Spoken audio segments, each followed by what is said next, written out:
يهده الله فلا مضل له ومن يضلل فلا هادي له أشهد أن لا إله إلا الله وحده لا شريك له وأشهد أن محمدا عبده ورسوله الذي لا نبي بعده.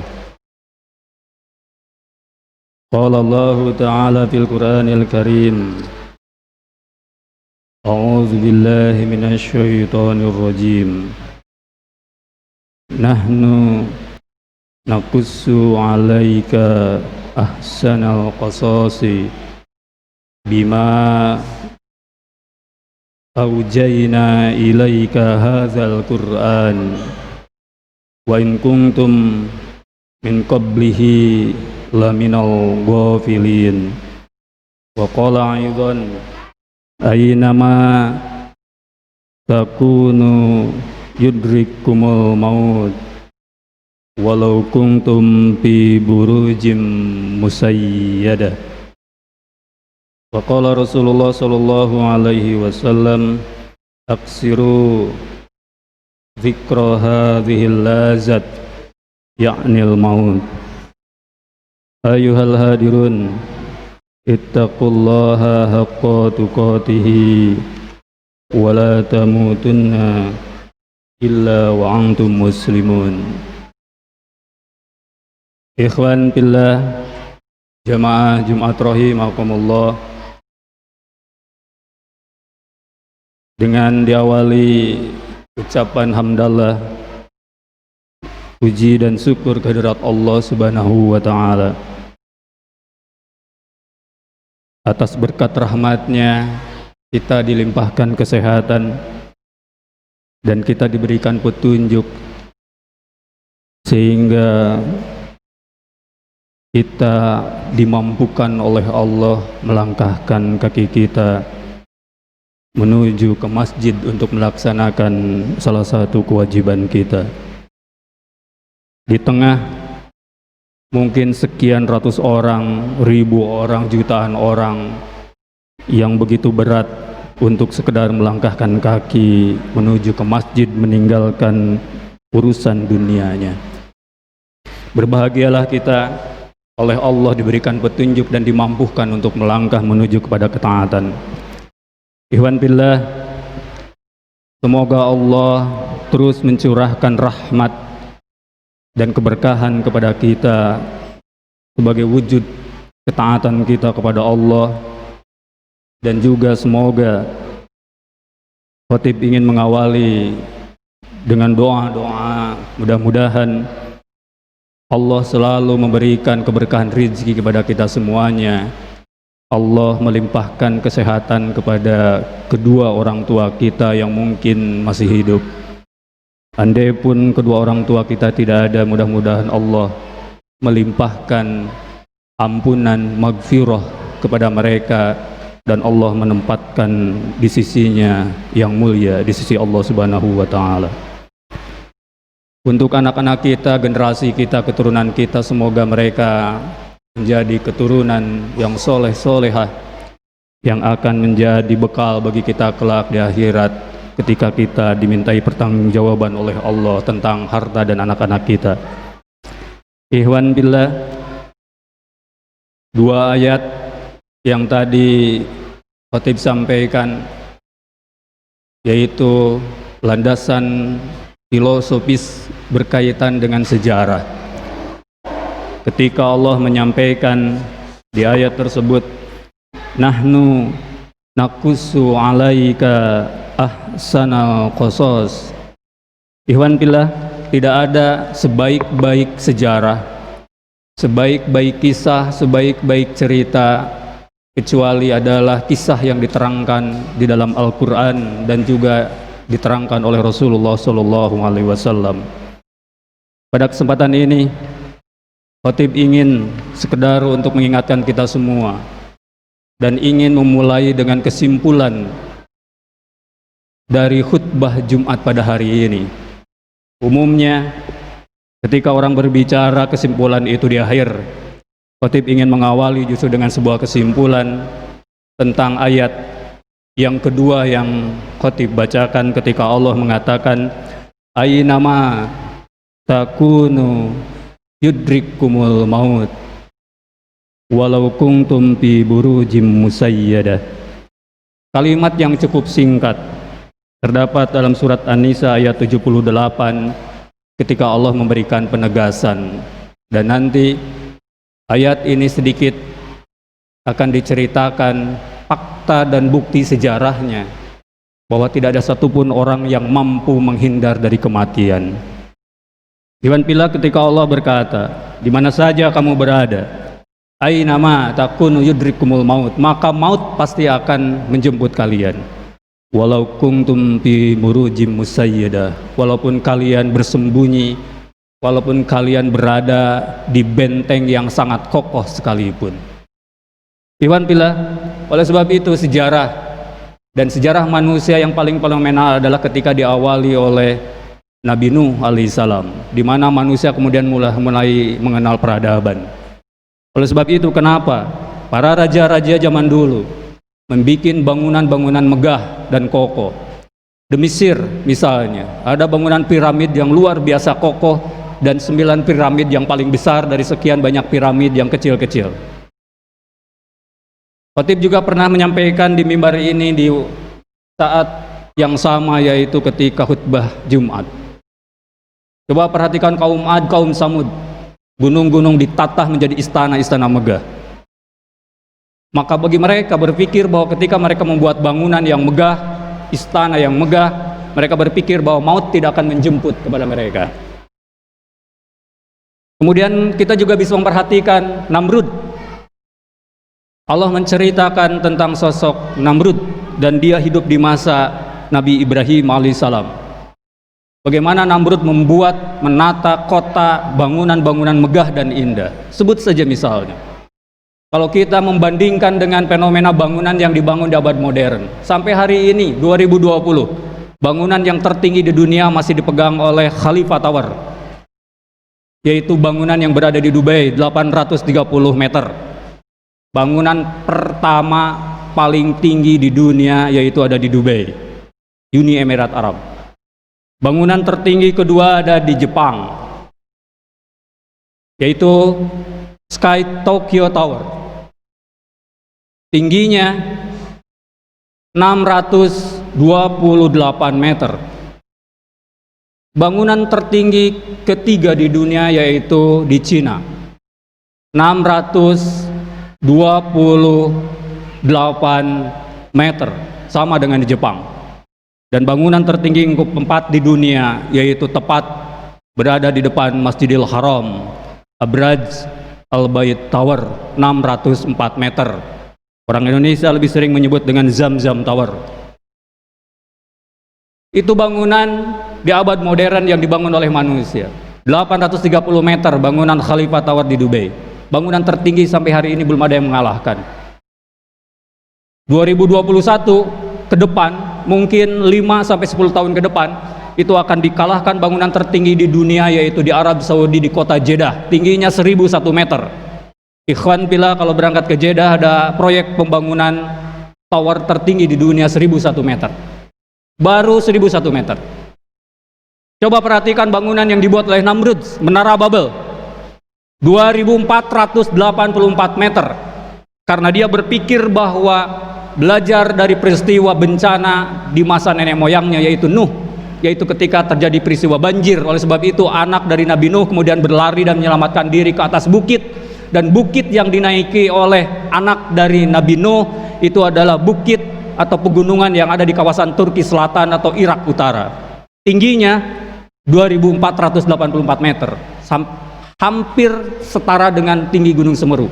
Oleh sebab itu kemudian Namrud berpikir, karena dulu nenek moyangnya pernah terjadi bencana banjir, dia berpikir membuat bangunan yang tidak akan tenggelam oleh air. Maka dibuatlah yaitu disebut dengan Menara Babel. Siapa yang tidak mengenal Namrud menata kota begitu hebat? Negaranya disebut dengan Mesopotamia. Mesos tengah Potamos sungai, yaitu negara yang diapit oleh dua sungai, yaitu Sungai Tigris dan Sungai Efrat. Menata kota paling indah, sampai hari ini masih termasuk ke dalam 7 keajaiban dunia, Babilonia itu. Babilonia. Babilonia. Babun, pintu, Ionia menuju kepada Tuhan. Sebab itu dia kemudian membuat menara tertinggi disebut dengan Menara Babel. Menara untuk menuju kepada Tuhan, mendekatkan diri semakin tinggi, dia berpikir bahwa semakin dekat dengan Tuhan. Tapi satu sisi dia durhaka kepada Allah Subhanahu wa taala. Iwan Pilah, khotib ingin mengawali kesimpulan tentang siapapun, sejarah sudah menggambarkan, Al-Quran sudah menerangkan, sepertiga dari Al-Quran 30 juz 114 surat 6236 ayat versi Ibnu Asakir. Hampir sepertiganya Al-Quran berisi tentang sejarah. 124.000 nabi dan rasul, 313 rasul, 25 nabi yang wajib kita ketahui dan tercatat dalam Al-Quran, dari Nabi Adam sampai dengan Nabi Muhammad SAW. Iwan Pilah, maka kita jadi apapun kita, sejarah sudah menggambarkan, kalaulah hari ini ada penguasa zalim, maka dulu juga sudah ada penguasa zalim.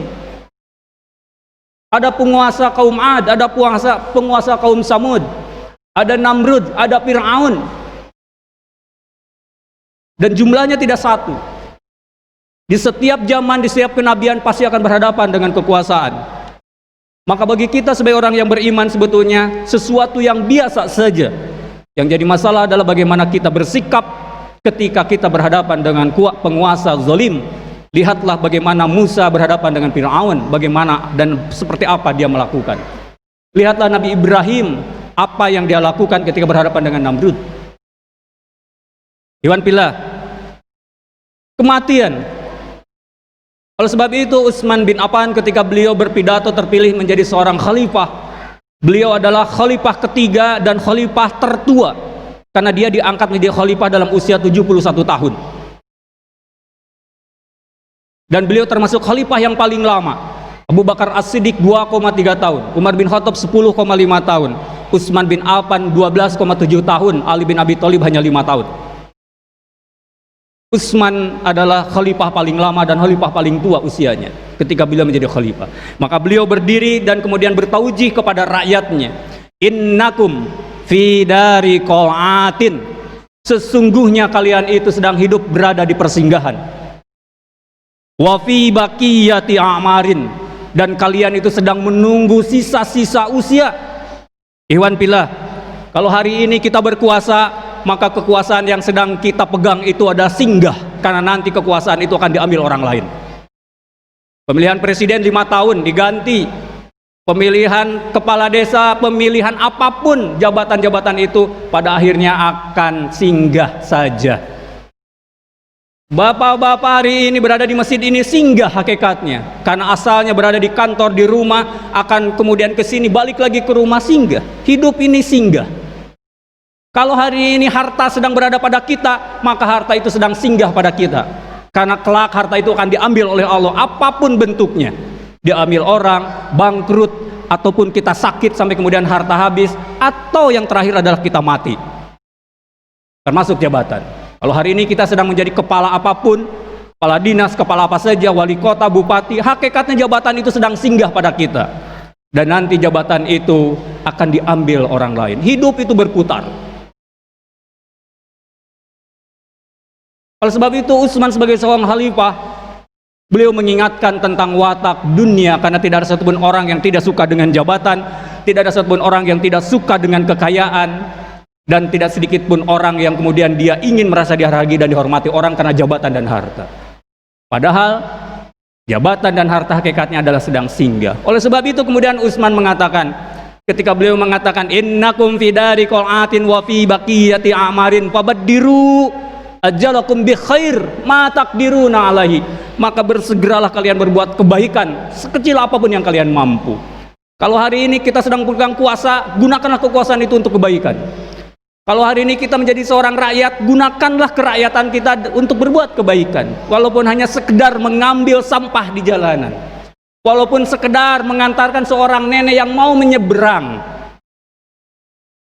Kebaikan itu banyak yang bisa kita lakukan, tidak mesti harus pergi jauh, termasuk kita nengok orang tua, berbuat baik dengan tetangga, bicara yang baik kepada orang atau sesama. itu adalah kebaikan. Ikhwan fillah, oleh sebab itu berhati-hatilah kematian. Oleh sebab itu kenapa kemudian Rasulullah mengatakan aksiru zikrul maut, perbanyaklah mengingat kematian, karena kematian itu adalah pemutus segala kelezatan dan kenikmatan. Ikhwan fillah, kesimpulan tentang kematian yang pertama, kematian adalah suatu keniscayaan. Kematian itu suatu kepastian, akan datang dimanapun dan kapanpun kita sedang berada, maka kematian itu pasti akan menjemput kita.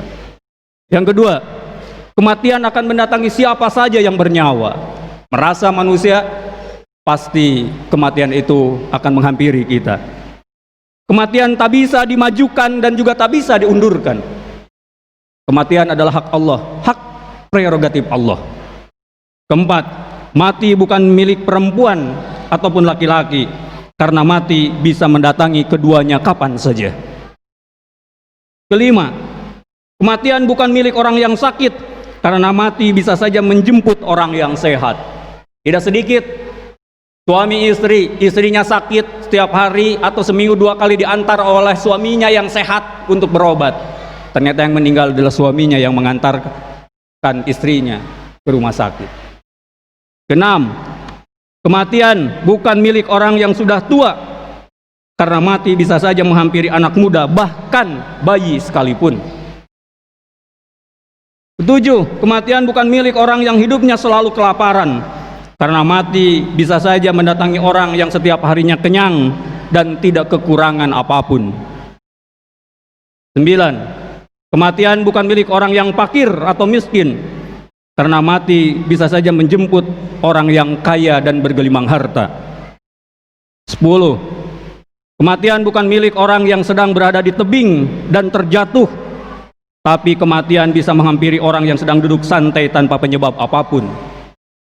11, kematian adalah pemutus segala bentuk kelezatan dan kenikmatan hidup, serta kematian adalah penghenti dari segala rasa sakit bagi mereka yang sakit.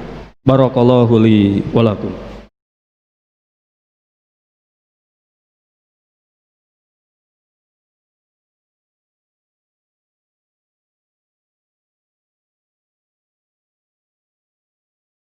Alhamdulillahilladzi khalaqal mauta wal hayata liyabluwakum ayyukum ahsanu amala wa huwal azizul ghafur. Asyhadu an la ilaha illallah wahdahu la syarikalah wa asyhadu anna Muhammadan abduhu wa rasuluhu allazi la nabiyya ba'da. Ikhwan fillah, sejarah mencatat di antara kematian yang paling tragis dan kemudian oleh Allah dihinakan, tetapi juga kemudian Allah memberikan contoh tentang seorang raja yang soleh dan kemudian dihadapkan pada kematian. Pada khutbah yang kedua ini, 2 saja yang ingin khotib sampaikan sebagai contoh sejarah tentang kematian. Yang pertama adalah Raja Namrud. Ikhwan fillah, ketika Nabi Ibrahim ikut antri dibagi makanan di sebuah tempat yang sangat lapang di kawasan Mesopotamia, kota Babil, maka kemudian si raja yang baik hati itu memberikan makanan. Semua rakyatnya diberi. Tetapi ketika Nabi Ibrahim tepat berada di depannya, maka raja itu kemudian mengabaikannya. Itulah Namrud. Siapa yang tidak menyebut Namrud baik? Namrud baik di lapang yang luas, dia ingin ditonton banyak orang dan ditonton oleh rakyatnya, membagi makanan. Tapi ketika Nabi Ibrahim yang selalu mengkritik, maka kemudian Namrud sangat tidak menyukainya, maka diabaikanlah Ibrahim dan kemudian Ibrahim pergi. Maka kemudian Ibrahim pulang menjelang malam. Di perjalanan dia kemudian tasnya diisi dengan pasir, dan kemudian dia mengenap-ngenap masuk ke dalam rumah ketika Sarah sedang tidur. Maka dia kemudian menyimpan tasnya yang berisi pasir itu di dapur. Maka kemudian tertidurlah Nabi Ibrahim alaihissalam. Di waktu pagi hari, Sarah kemudian bangun dan kemudian memasak untuk suaminya tercinta Nabi Ibrahim alaihissalam. Maka kemudian Nabi Ibrahim terbangun. Ketika bangun, Nabi Ibrahim bertanya, makanan dari mana yang kau pasak? Maka kemudian Sarah mengatakan, bukankah makanan itu adalah makanan yang kau bawa tadi malam? Maka kemudian Nabi Ibrahim menjawab, subhanallah, barakallah, itu adalah karunia dari Allah. Padahal semalam Nabi Ibrahim itu membawa pasir karena dia tidak dibagi makanan oleh si Raja Namrud itu. Maka kemudian terjadi peristiwa yang kemudian mengagetkan seluruh alam di kawasan Babilonia, yaitu patung-patung di gedung bernama Zigurat hancur total. Patung itu berada kurang lebih 760 patung dari mulai yang besar sampai yang kecil. Maka kemudian bangunan cukup megah itu bernama Zigurat menjadi ramai. Ada salah seorang penjaga yang mengatakan bahwa yang menghancurkan patung itu adalah seorang pemuda bernama Ibrahim. Maka kemudian Nabi Ibrahim mengelak. Itulah kedua dari peristiwa di mana Nabi Ibrahim berbohong selama hidupnya 120 tahun. Hanya 3 kali Nabi Ibrahim berbohong, satu diantaranya adalah yang itu. Dia mengelak. Maka kemudian Nabi Ibrahim mengatakan, bukan aku yang menghancurkan patung-patung itu, tapi itulah patung yang paling besar. Maka kemudian pembesar ketika itu mengatakan, tidak mungkin patung itu melakukan penghancuran patung-patung yang lain, karena dia tidak bisa berbuat apa-apa. Maka Nabi Ibrahim menjawab, kalau engkau tahu bahwa patung itu tidak bisa melakukan apa-apa, tidak bisa memberikan manfaat dan mudarat kepada kalian, kenapa engkau sembah? Itulah kebencian yang semakin besar para penguasa ketika itu terhadap Nabi Ibrahim alaihissalam. Maka kemudian Nabi Ibrahim berdebat dengan Raja Namrud dan kemudian diabadikan dalam surat Al-Baqarah. Semakin sulit Namrud diingatkan, maka kemudian Nabi Ibrahim pulang. Ketika pulang kemudian Nabi Ibrahim datangi oleh 2 malaikat. Maka kemudian Nabi Ibrahim menyampaikan kepada malaikat itu, aku serahkan kepada Allah. Maka kemudian Allah mengutus malaikat Jibril untuk menemui Namrud. 3 kali malaikat datang kepada Namrud. Wa ba'asallahu ila dzalikal malak al-jabar malakan. Maka kemudian Allah mengutus malaikat kepada penguasa zalim, malakal jabbar. Untuk apa? Di riwayat ini diterangkan, yaitu untuk ya'muruhu bil imani billah, memerintahkan kepada raja itu untuk beriman kepada Allah. Maka kemudian si raja itu menjawab, aku tidak mau. Fa'aba alaihi, dia menolaknya. Maka malaikat itu kemudian datang lagi yang kedua kalinya. Maka 2 kali itu pula si raja zalim ini menolaknya. Maka yang ketiga kali malaikat datang lagi. Maka yang ketiga kali pula raja ini menolaknya. Maka kemudian malaikat berkata, qala ijma'u jamu'uka, maka kumpulkanlah pasukan-pasukan yang kau miliki, maka aku pun akan mengumpulkan pasukan-pasukan yang aku miliki. Malaikat sudah mendapatkan perintah dari Allah agar kemudian mengumpulkan pasukan untuk menghadapi pasukan musuh yang dipimpin oleh Namrud. Iwan pilah, maka menjelang pagi hari, seharusnya matahari terbit, ternyata dunia gelap gulita. Kenapa? Fa'arsalallahu alaihi dubaban minal ba'udha. Allah kemudian mengutus serangga. Tidak disebutkan berapa banyaknya. Yang jelas kita bisa menggambarkan bagaimana matahari yang seharusnya pagi hari terbit tiba-tiba gelap. Sebanyak apa serangga itu? Matahari saja, cahaya matahari sampai tertutup karena dia keluar dari dasar laut, serangga itu, dan kemudian menutupi sinar matahari. Maka habis pasukan Namrud itu, kemudian tidak disisakan kecuali hanya tulang belulang. Maka kemudian wadakhalat wahidatun minha fi man kharaiyil, maka kemudian satu masuk ke dalam hidung dari penguasa zalim itu. Tidak disebutkan yang masuk itu ke hidung kanan atau ke hidung kiri. Hanya hadis ini menerangkan wadakhalat wahidatun, dan kemudian masuk satu serangga ke dalam hidung penguasa zalim itu, yaitu Namrud. Sampai pulang kocar kacir, dan dia masuk ke dalam istana, dan kemudian serangga itu tidak mau keluar dari hidungnya sampai kemudian masuk ke dalam selaput otaknya, dan dia kemudian memukul-mukulkan kepalanya agar serangga itu keluar. Sekedar gambaran seperti apa serangga itu.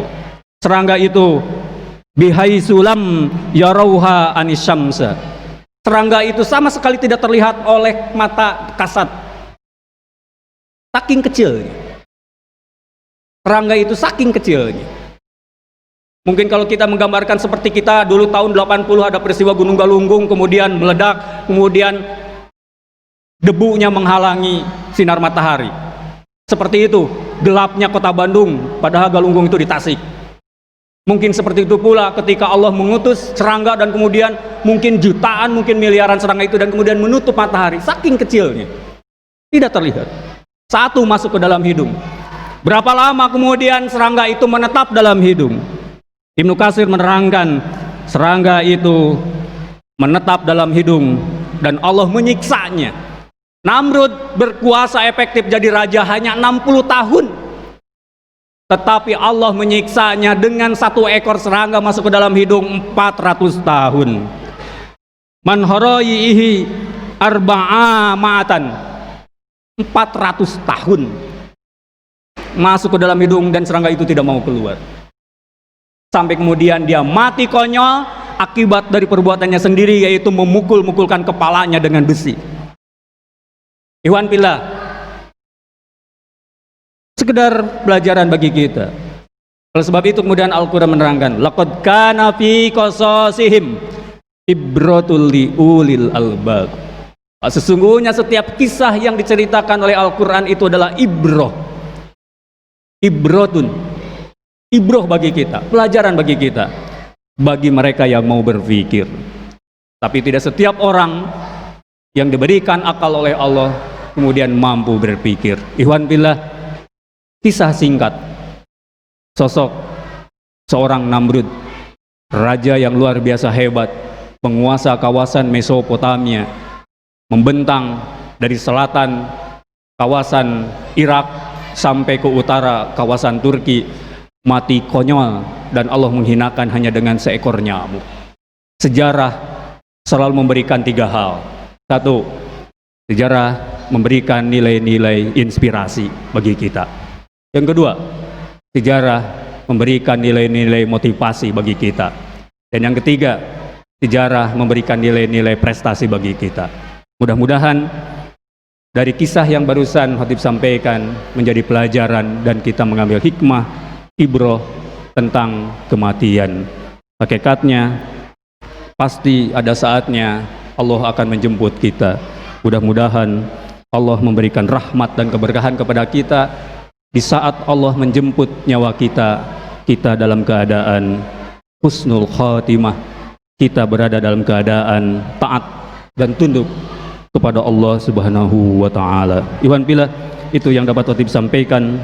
Semoga Allah selalu melimpahkan keberkahan, petunjuk kepada kita agar kita semakin hari menjadi pribadi yang semakin bertakwa dan semakin hati-hati selalu memperbanyak mengingat kematian. Rabbana zalamna anfusana wa in lam taghfir lana wa tarhamna lanakunanna minal khasirin. Rabbana atina fid dunya hasanah wa fil akhirati hasanah wa qina adzabannar. Wa qulu qouli hadza wa astaghfirullaha li wa lakum. Wassalamu alaikum warahmatullahi wabarakatuh.